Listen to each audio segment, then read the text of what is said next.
Bonjour à tous, bienvenue dans un nouvel épisode de Passer à l'acte le mag. Visiblement aujourd'hui je ne sais pas trop où je vais, mais en tout cas ce qui est sûr c'est que j'ai rendez-vous avec maître Laurent Delandrea qui m'a donné rendez-vous en pleine nature. Et ensemble on va aborder un thème important qui est la transmission de l'entreprise. Alors j'espère que vous êtes prêts. Moi je suis pas encore sûr d'être prêt, mais bon en tout cas on y va. Allez, c'est parti, suivez-moi.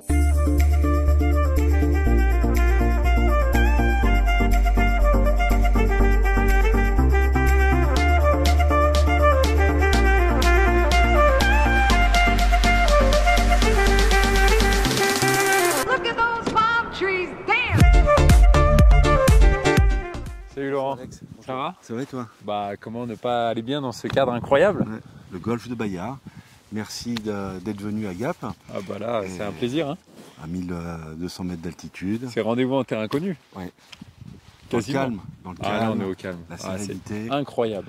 Incroyable. Le lieu est fantastique. Bon, aujourd'hui, on va parler du monde de l'entreprise et de la donation d'une entreprise. La transmission. La transmission, c'est mieux. Et puis, ce que je te propose, c'est qu'on aille visiter un petit peu ce golfe au-dessus de Gap. Avec plaisir. Allez, on y va? Oui.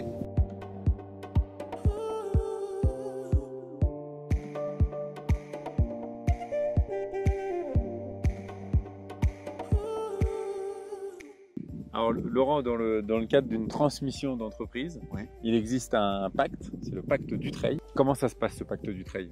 Comment ça se passe? Ça se passe que on a une société qui exerce une activité commerciale, industrielle, artisanale, et une personne qui est dans cette société, qui détient au moins 34% des droits de vote, prend un engagement de conserver ses parts pendant 2 ans. Okay. Alors ces 2 ans peuvent être fixes ou peuvent être renouvelables. Elle ne quitte pas le navire tout de suite, elle reste là. Donc il s'engage à les conserver, et le lendemain de l'engagement de conservation, il peut donner, ou il peut mourir, parce que la transmission c'est aussi bien, enfin un titre gratuit c'est aussi bien de son vivant que parce qu'on est décédé.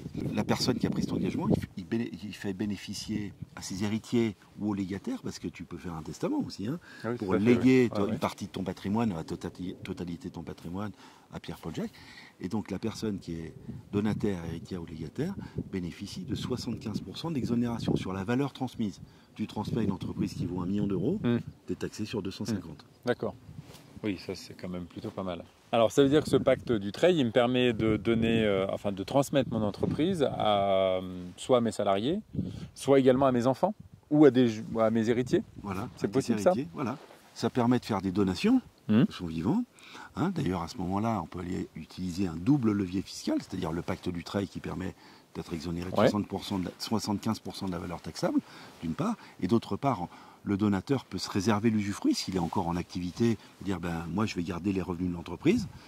Et donc suivant son âge, on déduit la valeur de l'usufruit encore du montant taxable. D'accord. Si la personne elle a moins de 61 ans, entre 51 et 61 ans, son usufruit vaut encore 50%. L'exemple que je donnais tout à l'heure, 1 million d'euros, 250 000 taxables, tu gardes l'usufruit, 125 000 taxables. Oui, voilà. Donc là tu fais une belle économie aussi. Donc voilà.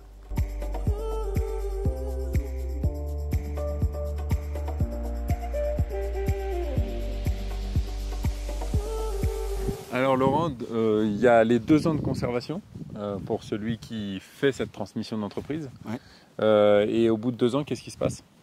Donc le chef d'entreprise s'engage à conserver pendant 2 ans. Au bout de ces 2 ans, soit le pacte s'arrête, soit il se poursuit par tacite reconduction. D'accord. Et donc pendant ces 2 ans, ou ultérieurement si le pacte s'est poursuivi, soit il fait sa transmission de son vivant en moyen d'une donation, soit s'il lui arrive malheur, les héritiers ou les légataires peuvent bénéficier de 75% d'exonération de la base taxable, de la valeur de l'entreprise. Ok. Et alors donc du coup, moi je suis du côté d'héritier, je vais donc récupérer cette entreprise-là. Qu'est-ce que j'ai tous les droits le lendemain? Je peux faire ce que je veux, je peux la revendre, ou il y a quand même un engagement aussi à tenir? L'objectif de ce pacte Dutreil, c'est le maintien de l'outil de travail. Donc c'est pour ça que la transmission était possible au niveau des salariés, qui bénéficiaient aussi de 75% d'exonération. Ils payent les droits de succession, les droits de donation normaux, à 60%, mais sur une base qui est moindre que 25% de la valeur de la société, d'une part. Et d'autre part, l'objectif de conservation de l'outil de travail, c'est que quand la donation est intervenue ou quand la succession est intervenue, le donataire ou l'héritier ou légataire, il doit s'engager à conserver pendant 4 ans les parts. 4 ans, d'accord. Donc pendant 4 ans, du coup, l'entreprise, quoi qu'il arrive, continuera à la suite de cette transmission d'entreprise. Exactement. C'est pas pour bénéficier que de l'avantage fiscal d'être moins taxé et de vendre le lendemain ou sur le lendemain l'entreprise ou la société, quoi.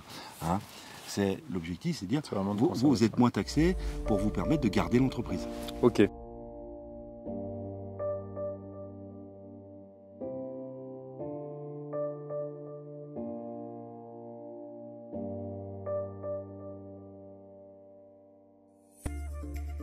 Eh ben écoute Laurent, merci beaucoup.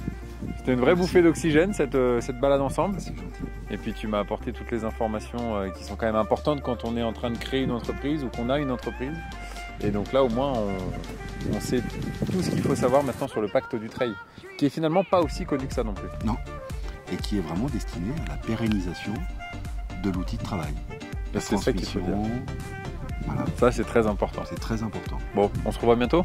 Bien sûr. Eh ben, on espère que ce document vous a plu. Cet épisode a été réalisé dans un cadre incroyable. Et en tout cas, nous on se dit à bientôt pour de nouvelles aventures. Et en attendant, vous avez déjà pas mal d'informations sur le site passeralacte.com. Allez, à bientôt. Ciao.